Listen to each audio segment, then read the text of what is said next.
देखिए, बहुत लंबे अरसे बाद मुझे लगता है तकरीबन 1 साल होने को है, दीपावली के एक दिन पूर्व अनुराग की गला काटकर हत्या कर दी गई थी। तब से वो मामला न्यायालय में लंबित था। मुझे खुशी इस बात की है, आज 1 साल मतलब थोड़ा दिन बचा है, 10-5 दिन, दीपावली के एक दिन पहले आज जो है वह फाइल आदेश में चली गई। काफ़ी लंबी प्रक्रिया के तहत गुजरना पड़ा। विपक्षी के द्वारा लगातार कुछ न कुछ दरखास्त देके उसको टरकाते गए और वो बढ़ता गया। लेकिन आज जो है वो समय ख़त्म हो गया। आज विपक्षी को या फिर कोर्ट के सामने आके आज बहस करनी पड़ी। आज उन्होंने बहस किया, हमने भी बहस किया। उनका जो बहस था वो कोई तर्कपूर्ण नहीं था। उनका बहस सिर्फ न्यायालय को भटकाने का था। उनका जो तर्क था वो बेबुनियाद था। जो उनका तर्क था उसमें कोई दम नहीं था। हमारा जो तर्क था वो विधि संगत था। वो संविधान के पन्नों के जो रचयिता हैं बाबा साहब भीमराव अम्बेडकर, उनके द्वारा जो संविधान बनाया गया है, जो नियम बनाए गए हैं, जो हाई कोर्ट के, सुप्रीम कोर्ट की रूलिंग है, उसके तहत हमारा तर्क था।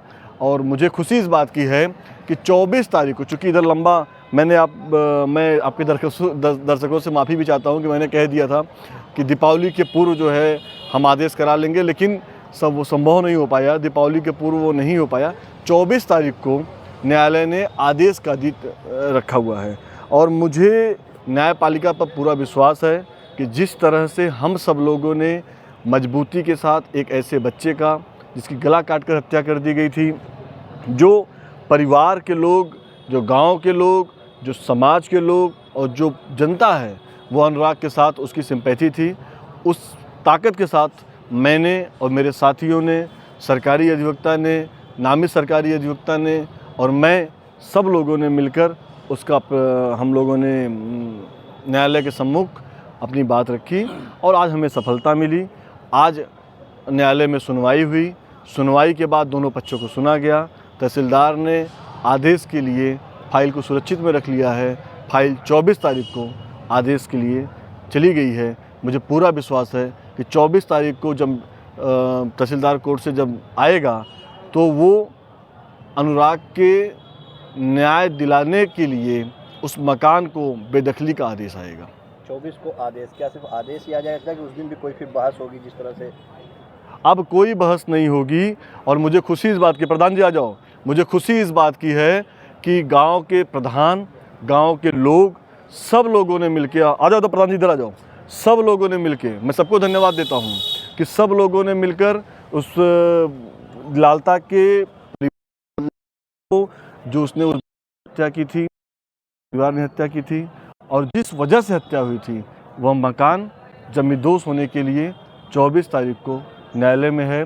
मैं गांव के प्रधान के पति को, खासतौर से वीरेंद्र भाई को, अपने अधिवक्ता साथियों को, मैं सबको धन्यवाद देता हूं कि एक लंबी लड़ाई के बाद आज हम सब इस नतीजे पर पहुंचे हैं कि एक बच्चे को न्याय मिलेगा और वह न्याय एक नज़ीर बनेगा कि भविष्य में कोई भी किसी भी इस तरह वारदात को करने से पहले 100 बार सोचेगा। थोड़ा न्याय हुई, लेकिन कोई बात नहीं है, भगवान के घर देर है, तो उस मकान का बेदखली का आदेश आएगा। जम करके जिरा हुई आज जो है, लालता के वकील ने भी तमाम उन्होंने पक्ष रखे जो अपने, उसके बाद आप लोगों ने भी पक्ष रखा, उसका से बोलती बंद हो गई। नहीं, बोलती क्या होता है कि न्यायालय के सम्मुख आपके क्या है, आप उस फाइल से संबंधित क्या बात कर रख रहे हैं, उसमें कोई दम नहीं था। उन्होंने जो भी बातें रखी, उन्होंने पहली बात तो एक झूठ ये बोला कि वो गांव के प्रधान के द्वारा उसको ध्वस्त करा दिया गया है। गलत बात है, बिल्कुल नहीं ध्वस्त कराया गया। उन्होंने 67A का जिक्र किया। 67A में उन्होंने कहा कि कोई भी OBC कास्ट का व्यक्ति है उसको जो है वो मकान बना सकता है, वो आबादी में या उसको क्या कहते हैं ग्राम समाज में वो अपना मकान बना सकता है, तो उसको अधिकार प्रदत्त है। लेकिन उन्होंने इस तरह की कोई मांग यहाँ पर नहीं की थी। 67A का जिक्र उन्होंने किया। 67A बेसिकली जो उसमें भूमिहीन होते हैं, जो कृषक मजदूर होते हैं, जिनके पास आमदनी का कोई जरिया नहीं होता है, उनके ऊपर 67A लागू होता है। तो 67A यहाँ पर भी लागू नहीं होता है।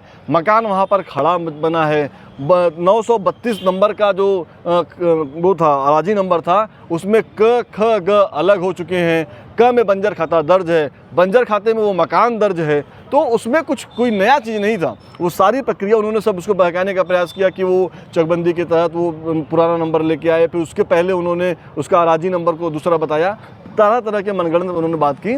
लेकिन न्यायालय के सम्मुख हम लोगों ने तर्कसंगत बातें की है और मुझे पूरा विश्वास है कि 24 तारीख को जो आदेश आएगा वो प्रधान जी को, गांव समाज को और सबको न्याय देने वाला होगा। मैं सबको बहुत धन्यवाद करता हूं, मैं अपने अधिवक्ता साथियों को धन्यवाद करता हूं, मैं सरकारी अधिवक्ता को धन्यवाद करता हूं। मान लिया जाए क्या 24 तारीख को आदेश हो जाएगा लालता का मकान गिरा? 24 तारीख को तो आदेश हो जाएगा लालता का मकान गिरा। अब मैं देखो मैं अगर वो होता तो मैं भी लिख देता कि नहीं वो मकान गिर जाएगा, लेकिन जो हम लोगों ने तार्किक रूप से जो हमने बहस की है, उस बहस के तहत मैं ये कह सकता हूँ जिम्मेदारी के साथ, मजबूती के साथ, कि वो मकान गिरने का आदेश हो जाएगा।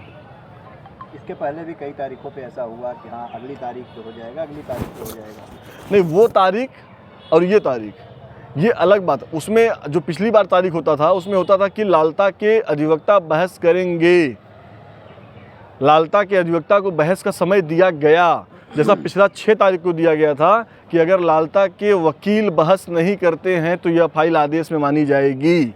लेकिन आज लालता के अधिवक्ता ने बहस किया, बहस करने के बाद लालता के अधिवक्ता ने वादी और प्रतिवादी दोनों की बहस आज न्यायालय के सम्मुख हुई उस मामले में, और आज तहसीलदार के न्यायालय से 24 तारीख को आदेश निर्गत करने के लिए एक फर्दे काम पे लिख दिया गया है और 24 तारीख को आपको आदेश मिल जाएगा।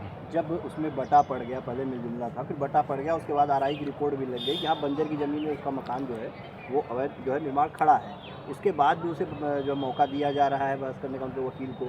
नहीं, मौका दिया नहीं जा रहा था। देखो, कानूनी प्रक्रिया के तहत अगर आप आएंगे तो आपको मौका दिया जाएगा, न्यायालय आपको मौका देगी, न्यायालय आपको भरपूर मौका देती है, और वो उस मौके के तहत उन्होंने फ़ायदा उठाया। वो एक दरखास्त पे दरखास्त उन्होंने जितना उनको करना सकता था उन्होंने किया है।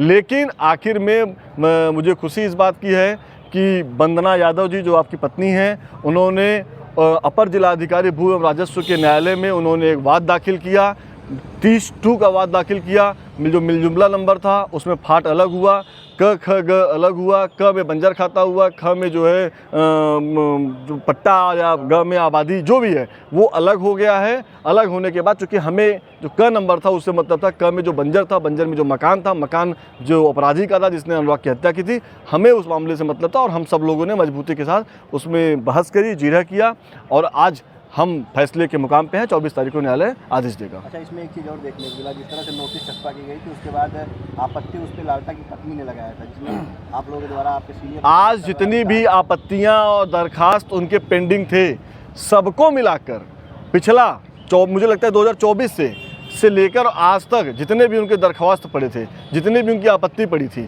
सब पे सुनवाई हुई। एक मुश्त सबको मिला के मूल फाइल पे आदेश आज बहस हुआ है और हम सब लोगों ने मूल फाइल पे आज बहस किया है। मतलब माना जाए कि 24 को आदेश हो जाएगा। 24 को निश्चित रूप से आदेश हो जाएगा। अभी न्यायालय के ऊपर है कि 24 तारीख को आदेश देना है कि नहीं देना है, 25 होगा 26 होगा, लेकिन फाइल सुरक्षित में चली गई, मतलब फाइल सुरक्षित हो गई।